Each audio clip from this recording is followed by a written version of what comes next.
नमस्कार मित्रों, लॉजिकल सनातन ज्ञान चैनल में आप सभी का स्वागत है। निरंतर घटती बढ़ती घटनाएं एक चिंता का विषय तो बन ही जाती हैं। जब देश सुरक्षित है तभी हम सुरक्षित हैं और तभी सभी लोग देश के सुरक्षित हैं। सनातन भी सुरक्षित है, हिंदू भी सुरक्षित है, क्रिश्चियन भी सुरक्षित है, मुस्लिम में भी कुछ सुरक्षित हैं। जिस तरीके से अफ़गानिस्तान में तालिबानियों ने अभी आतंक का माहौल बनाया है और चीन उसका सपोर्ट करने के लिए उत्सुकता दिखा रहा है, पाकिस्तान खुशी मना रहा है और हमारे देश के भी कुछ गद्दार नेता खुशी मना रहे हैं। बेशर्मों को शर्म नहीं आ रही है, वो टीवी पर आकर तारीफ कर रहे हैं। यूँ तो मैंने भी एक क्लिप डाला, उसमें तालिबान के जो पहला स्टेटमेंट था उसकी बहुत तारीफ की थी। लेकिन अभी जो समाचार आ रहे हैं कि महिलाओं बच्चों पर अत्याचार हो रहा है, अफ़गानिस्तान से आई हुई जो महिलाएं टीवी पर रो रही हैं कि वो तालिबानी अपनी बेटियों को भी बेच देते हैं, ये सोच निश्चित रूप से एक बहुत ही दहशतगर्दी सोच है।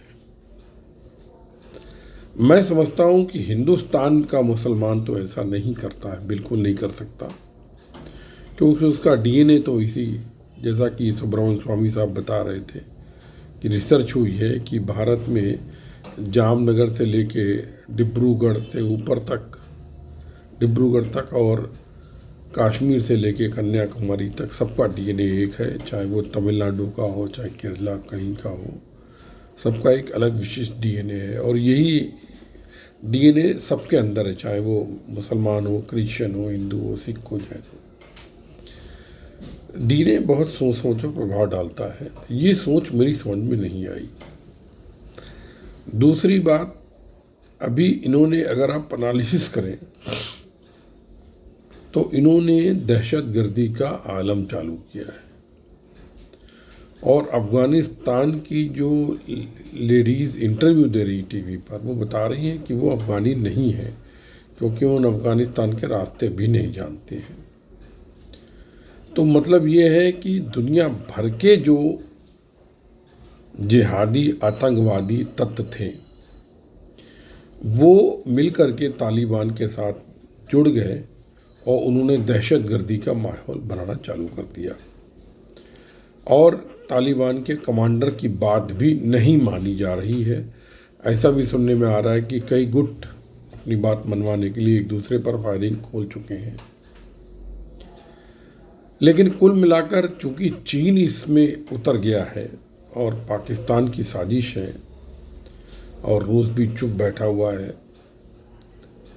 तो निश्चित रूप से ये भारत को नुकसान पहुंचाने की कोशिश तो करेंगे, इसमें कोई दो राय नहीं है। और ऐसा लग रहा है कि ये वहाँ के लोगों को अभी मार कम रहे, घसीट ज़्यादा रहे हैं। जैसे बोलते हैं ना, मारो कम घसीटो ज़्यादा। मतलब इस वक्त तालिबान के जो लड़ाके एक तरीके से वहाँ पर दहशत अधिक पैदा कर रहे हैं, मार नहीं रहे इतना। जो क्लिप दिख रहे हैं उनमें खड़े होकर हवा के ऊपर फायरिंग कर रहे हैं, मतलब डराने का उनका इंटेंशन है। अब इसके बाद इनका अगला स्टेप क्या हो सकता है, इस पर विचार करने की बात है। अब ये क्या करेंगे कि जिस तरह से इन्होंने हर घरों से लड़कियां मांगी है, एक एक लड़की हर घर से मांगी है, वो तो उनकी फिजिकल हवस है, लेकिन स्ट्रेटजी में चूंकि पाकिस्तान शामिल है और चीन शामिल है, ये अफ़गान के युवा जो बच्चे हैं,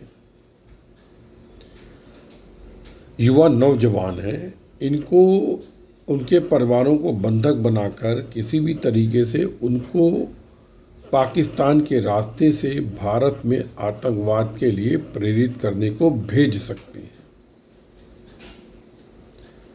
तो हम सबका ये कर्तव्य बन जाता है कि जितने भी अभी भारत के तालिबानी दिमाग के नेता हैं, सभी नहीं हैं, कुछ ही हैं जो आम जनता को भड़काते हैं। उनकी गतिविधियों पर निगाह भारत सरकार तो रख ही रही होगी, प्रदेश सरकार भी रख रही होगी। हम लोगों को भी सतर्क रहना होगा, क्योंकि आने वाले समय में भारत के ऊपर पाकिस्तान अफ़गानी युवाओं को भेजकर कोई ना कोई हमला करवाएगा, देखिएगा आप ये।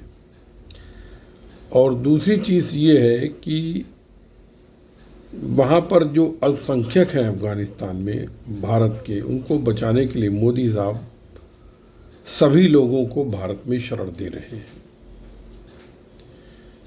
एक तरीके से मानवीयता आधार पर ये ठीक है, लेकिन मानवीयता का ठेका क्या केवल हिंदुस्तान ने ही ले रखा है क्या? 57 मुस्लिम देश में किसी ने भी अपने बॉर्डर अफगान शरणार्थियों के लिए नहीं खोले हैं। यहाँ तक कि तुर्की ने तो अपना जो है ग्रीस, तुर्की, तमाम जो चारों ओर के देश मैं देख रहा था नेट पर, 300-300 किलोमीटर लंबा उन्होंने बॉर्डर सील किया है।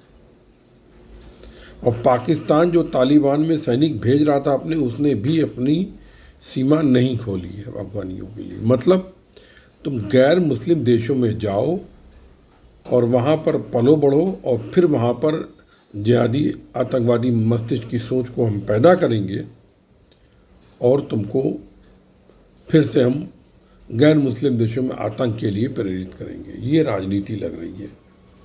तो मोदी सरकार को बहुत सतर्क रहना पड़ेगा। आप अल्पसंख्यक जो हैं अफ़गानिस्तान के, उनको आप निश्चित रूप से शरण दीजिए, लेकिन वेरिफिकेशन वैसे सरकारें कर रही होंगी, लेकिन कोशिश ये करिए कि अफ़गान शरणार्थियों में सिर्फ बच्चियां या महिलाएं हों। वहाँ के युवाओं को तो बिल्कुल शरण नहीं देनी चाहिए, और पुरुषों को भी जो 60-70 से ऊपर हों, एक तरीके से एजेड हों, उनको शरण देने की सोचनी चाहिए। किसी अफ़गानी युवा को तो भारत में शरण देना अपने पैरों पर कुल्हाड़ी मारने के समान होगा। हालांकि ये मोदी साहब की मजबूरी है, क्योंकि वहाँ पर अल्पसंख्यकों पर हमले शुरू हो जाएंगे, वहीं के नागरिक चालू कर सकते हैं। तो जब तक में हमारे अल्पसंख्यक जो वहाँ पर मतलब हैं गैर मुस्लिम अफ़गानिस्तान में, जब तक ये भारत नहीं लौटेंगे, हो सकता है ये नाटकबाजी चलती रहे।